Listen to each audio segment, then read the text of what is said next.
Welcome to Radio Who, What, Why. I'm Jeff Schechtman. 50 years ago, the nation experienced one of the seminal moments of the 20th century.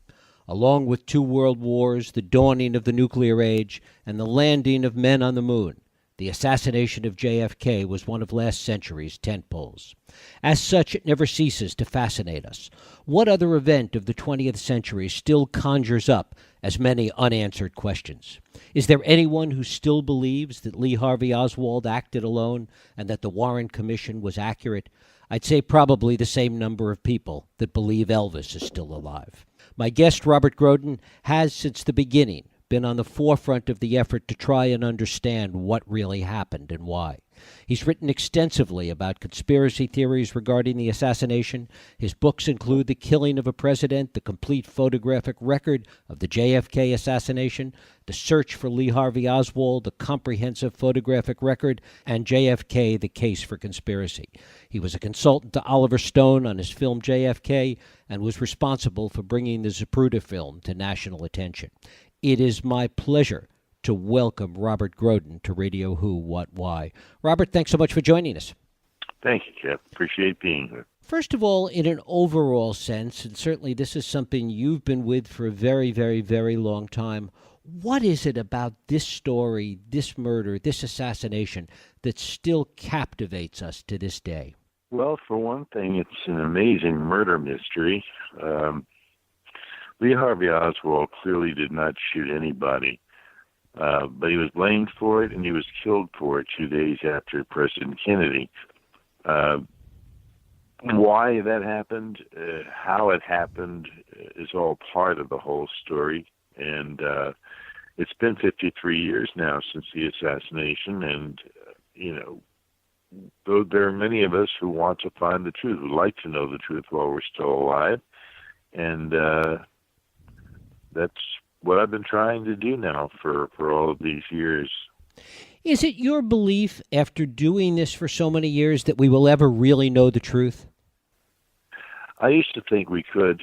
Now I'm not so sure. The cover-up has been going on for so many years, and so many legends and so much false information have been presented on both sides that it may be impossible at this stage of the game to find out who really did do it.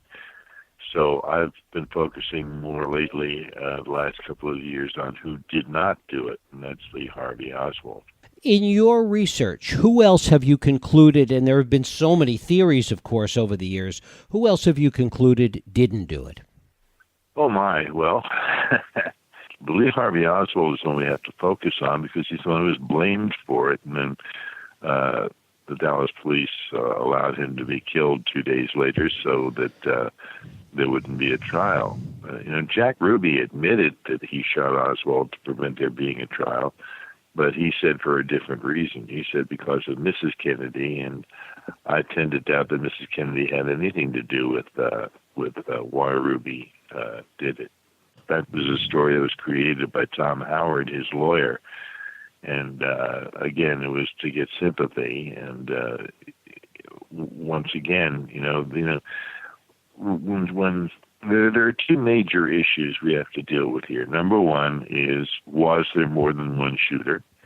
And issue number two is was Oswald one of the shooters?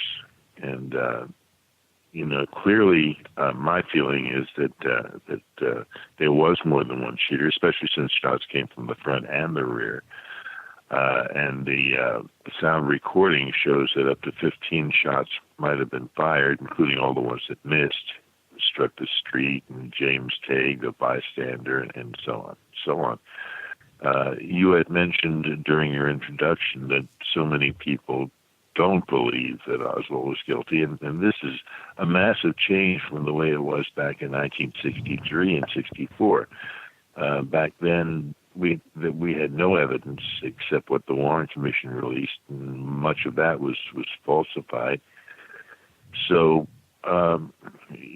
will we ever know the truth? No, I don't know that we can at this stage of the game. So many of the people that were involved in it are now dead. It's difficult to figure out all the answers. Talk a little bit about the rush to judgment towards Oswald. Well, it appears from what we see that Oswald was set up before the shots were ever fired. He was given a job in the Texas School Book Depository. He would have had no way of knowing that the president's motorcade was going to be going by the depository. This is like 4.5 weeks earlier. He was working there. He never missed a day's work. He was reliable that he would be there, and he was set up. When I worked for the government investigating all of this, we found a 2.5-page document from the director of the CIA, John McCone, to the head of the Secret Service, James Rowley. And in this note, he pretty much clears Oswald, saying Oswald didn't do it, but that Oswald was, in fact, a CIA agent trained by the CIA and sent to the Soviet Union first, and then later on sent to New Orleans, all on different assignments. And it's quite a convincing letter. It's very, very strong. It's a little over 2 pages, and it's signed by John McCone. Mm-hmm. I published this in my latest book, JFK Absolute Proof.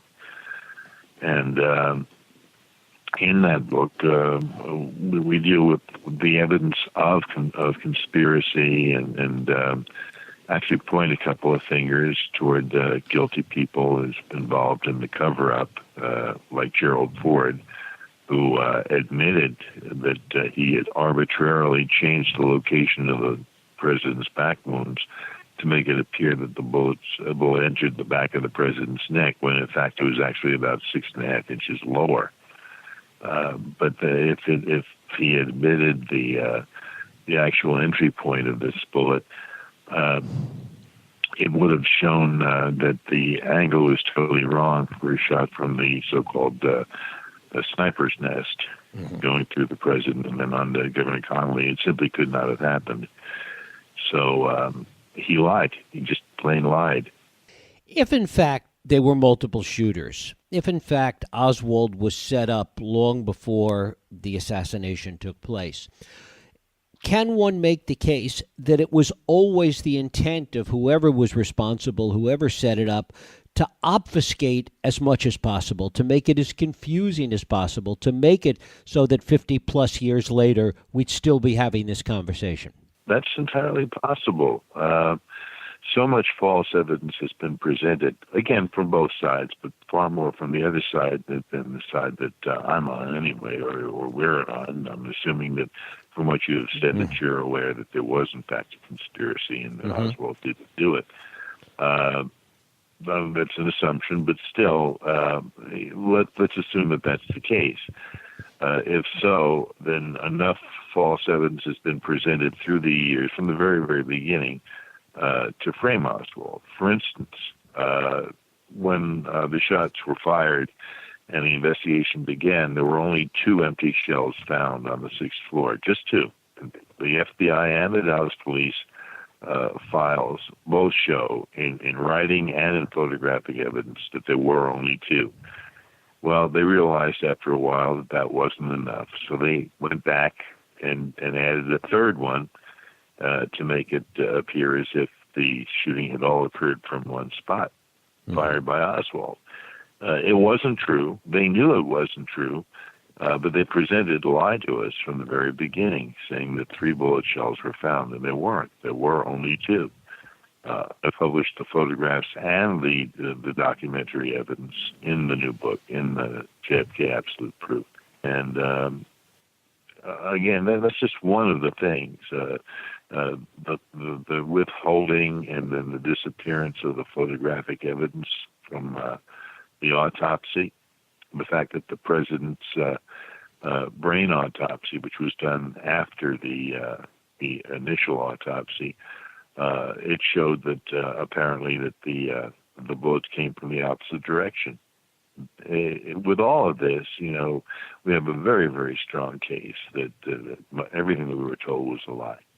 Talk a little bit about the Zapruder film and what we really gain from that today, even after further analysis? Well, the Zapruder film is extremely important. I was honored to be the person who released the film to the public back in 1975. Up until that point, no one had seen the film itself except a few people at Life magazine and a few people in the government. The public was not allowed to see it because it shows that the president was shot from the front, not from the rear. And this is extremely important. We've gotten to the point now where defenders of the Warren Commission and attackers on both sides are saying that the Zapruder film was faked. Well, it wasn't faked. It couldn't be faked. Physically, the ability to fake that sort of a thing did not exist then. It would be most difficult even to do now. But once again, people get these crazy ideas like the car stopped in the middle of the street, which it didn't. You can see it just keeps going. Zapruder's film, Orville Nix's film, Marie Muchmore's film, all show that the car never stopped. But for people who want to think that the Secret Service stopped the car so that the president could be a sitting target, because of that, they have to attack the Zapruder film. The Zapruder film is the single most important piece of physical evidence that we have, and it's absolutely genuine. Talk a little bit about your efforts to get this story out there to the public. I mentioned, and we talked a little bit about, you were the first to get the Zapruder film out there to the public, but you're still doing it. You're still out there today from time to time in Dealey Plaza trying to get information out there. Well, I made a promise to President Kennedy at his graveside that I would do everything within my power to try to find the truth, no matter where it led. And for the last 53 years, I've been doing that. I've kept my word. I've tried to find the truth. I go down to Dealey Plaza every weekend, every Friday, every Saturday, every Sunday, every holiday, and try to let people know that there's an alternative to the official fiction. And I've been doing it, and I will be doing it as long as I'm breathing. As long as I can go down there, I will. The Dallas Police and the City of Dallas and the Sixth Floor Museum in Dealey Plaza are all against what I'm trying to do. And they've thrown me in jail a couple of times. They've ticketed me when I had broken no laws 84 times. Fortunately, I've won every time in court. But they still kept doing it until a federal judge ordered them to stop. One of the ironies in all of this, and we touched on it a little bit before, is that probably at no time in public opinion has there been more of a belief that either Oswald wasn't the shooter or that Oswald didn't act alone or that there's some broader conspiracy or framework for all of this. Probably more of the public believes that today than at any other time. And yet, because so much time has gone by, because so many people have died, as you indicated before, it's harder and harder to find out what the truth is. Well, it may be impossible at this stage to find out all the truth. So what we do is we focus on the physical evidence itself. That's what I've done in the 14 publications that I've done through the years. I've gone out of my way to present the evidence that the government did not want us to see because it's the strongest evidence we have.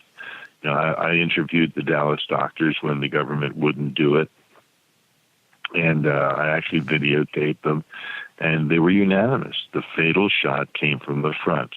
The Warren Commission said that all the shots came from the rear. It simply wasn't true.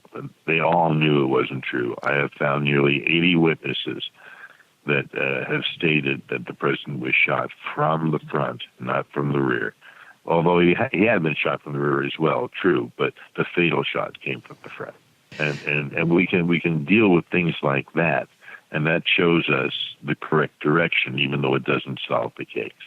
Where does all of the physical evidence that you have amassed, where does all of that physical evidence take us in terms of who actually might be responsible?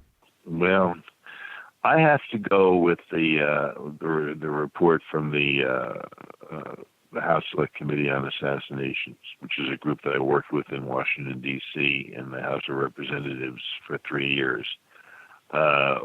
During that period of time,